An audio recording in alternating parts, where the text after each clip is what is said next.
has nothing to do with what takes place at a state or local convention. I just, I can't understand all of the brouhaha surrounding that. It's over, done with. We've got the greatest slate of candidates we've ever had in Nueces County. Let's get those guys elected. Let's bring good government to Nueces County and quit all the bickering. Period. Well, what Bertuzzi and company did not only violated party rules, dictatorial subversion of democracy. Well, the courts proved all that wrong. Well, they threw all of that crap out. And there were 8? Something. There were a lot of lawsuits filed. Yeah. And one of them was being appealed, and they threw all of them out. Yeah. So, I can only tell you what I have read and what I've talked to people about. All these lawsuits are gone. I would have thought, if anything, it was an attempt to throw spaghetti in the wall, see what was going to stick. And not one of them stuck.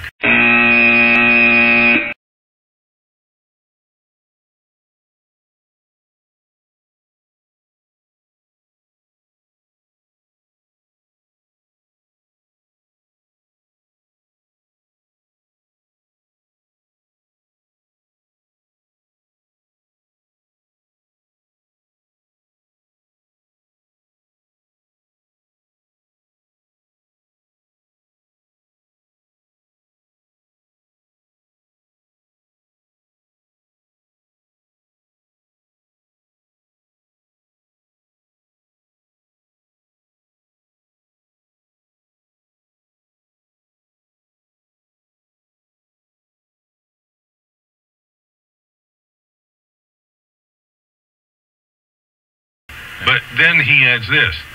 I advise you to avoid that crowd like the plague. Is that you? Yeah, that'd be me. Okay. Because look, you and I were talking offline here a little while ago.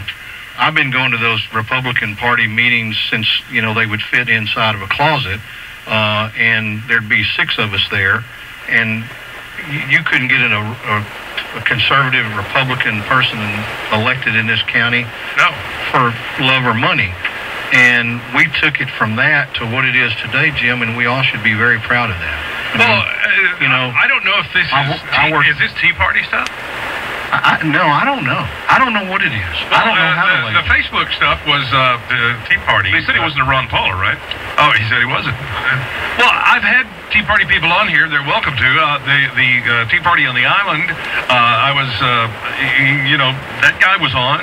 And then they had this little problem with the storm, and he kept getting put off. And then the 400 or so emails that I get every day makes it difficult. If you would just put your name in the subject line, it would be a lot easier for me to get through some of that stuff that has been forwarded.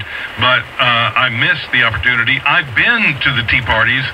I usually wear a baseball cap and sunglasses. I don't elbow my way to the front of the stage and try to grab the microphone, because it's not about me. It's about the people who have something to say. I just don't think that... I'm getting tired, to tell you the truth, of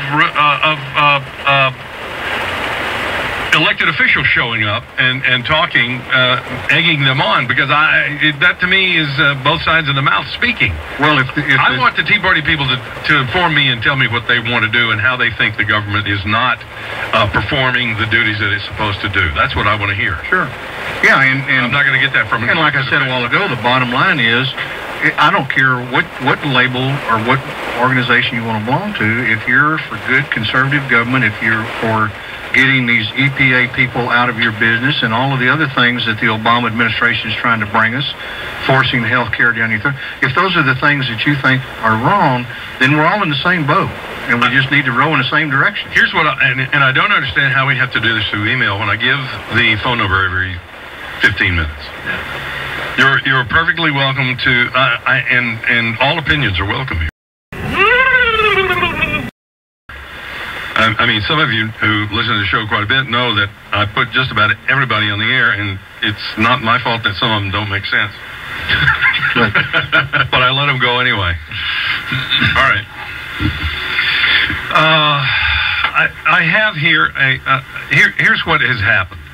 I'm on a mailing list for just about everything, and I get the Republican Party updates, I get Tea Party updates, I get other updates, And I know that there was an appeal sent out by the Republican chairman for money.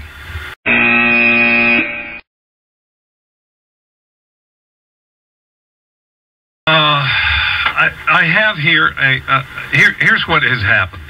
I'm on a mailing list for just about everything, and I get the Republican Party updates, I get the Tea Party updates, I get other updates, and I know that there was an appeal sent out by the Republican chairman for money. Please help me. I've got bills to pay, and we don't have money to have a headquarters. And he has angered some of the big contributors with the way he does not, I think, understand the process.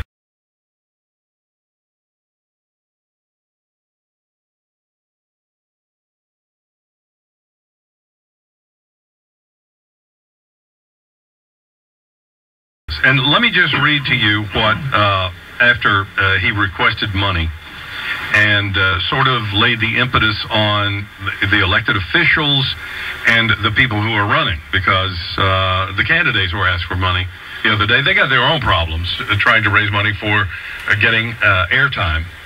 Yeah, I mean, right now it doesn't matter what party you're running for. Everybody has the same challenge. I mean, economic times are tough, and there's not a lot of money out there. Well, I'll paraphrase what an elected official said. I assumed you knew what the job entailed. You must be available 24 hours a day, 7 days a week. The candidates we have this year, all outstanding, have all made a commitment to Republican values of family, strong national defense, conservative values, right to bear arms, and right to life. You asked for this job and were elected by a large majority, which I believe is fine. The difficulty you state you are having is not reflected in the great unity we've shown leading up to your election. You need to look at We Are Republicans, the TV advertisement, to see how unified we are in this county. The fact that you're a relative newcomer in this county or in this community is something that can only be overcome by hard work and personal contacts.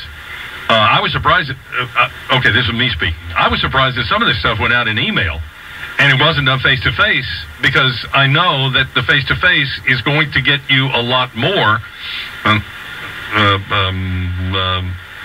contact, money, and better known. All right, let me continue. All of us who have shouldered the responsibility for years welcome new enthusiastic members of the Republican Party to our ranks. Success of the candidates in this county depends on our continuing to stand together to support all those running this November under the Republican banner, locally and statewide. Rather than listening to your supporters to air your concerns, why don't you marshal those supporters to find space, make contributions, and lead rather than complain? That's about all of that. I don't have any problem with that, but I just found it strange that you would ask for things and say, well, you know, he only left me $200 in the pot. When Bertuzzi took over, there was no money in there, and there weren't very many candidates either. Yeah, so I don't know how you I don't know how you judge someone's job other than the results of when he was in there. He told it straight. He didn't pull any punches. Some people considered it heavy-handed, but I think the slate of choices that we have. You know what, Mike Bertuzzi, when I decided to run for county commissioner, I called Joel Yall and I told him what I had made a decision to do it, and he arranged a lunch meeting with me, Mike Bertuzzi, Joel Yall, and Mike Bergsman. And Mike Bertuzzi sat there and listened to my story, and when I got through, he said, "We're glad to have you. You're a great candidate. We think you'll do very well, but we have very little money to give you. You're going to have to do most of the work yourself, and you're going to have to get out and plow the ground to make this work. Yeah. We can't do it for you." It was a pretty cold, sobering moment, and